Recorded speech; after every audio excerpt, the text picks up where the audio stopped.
It's a lighter concrete or something. 10 years ago, Dean Lloyd, a lawyer in Palo Alto, California, received the world's first artificial retina.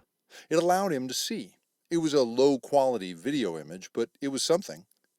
So I'm getting, looks like right about there, where it's some dirt or grass or whatever is in there, some kind of foliage. So you can tell the difference between one surface and another that way. That's correct. It has to be a contrast point, and that's, you have to really think about that to make it useful.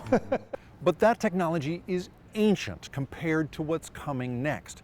A new military grant program is funding projects that seek to not just read the information that's in your brain, but actually write information into it.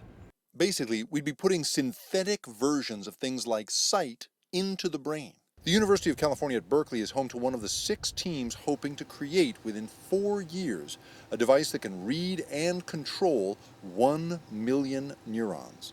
Right now, we can only watch 100 at a time. Our goal is to be able to see that many neurons, every one of them individually, and not only to be able to watch what they do, as you do in MRI, but to be able to play back to them patterns of activity in space and in time, so that you could actually reconstitute and synthesize the experience of the real world and thereby replace something that is missing because of an injury. This military-funded program could replace lost senses in wounded soldiers, but could also put entirely new senses into healthy soldiers. If it works, the project will be a world-changing leap. For example, while we were developing this proposal, we had a few meetings sort of saying, we can't do this, this is physically impossible, we'll never get there. Our goal is to take like a microscope, something like this, and squash it down really tiny so it can fit on the head of a mouse while it's running around. So this is one of our first prototypes. Grace Coe and Nick Antipa are working on math that can turn a low-grade 2D picture of the brain into useful 3D imagery. So we can take like raw footage like this and we can process it into a live view of the room.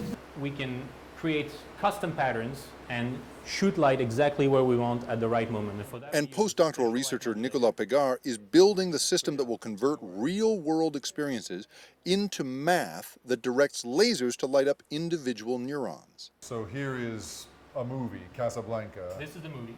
This is what you have to turn that into for it to then be shown onto the brain in that pattern. Exactly. Wow.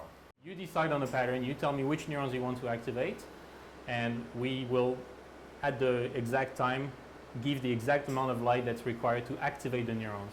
The project could rebuild soldiers or eventually give them enhanced abilities on the battlefield. Either way, if it works, we will have crossed into a new ethical and medical world, a world where we can read human thoughts and implant new ones. Jacob Ward, Al Jazeera, Berkeley, California.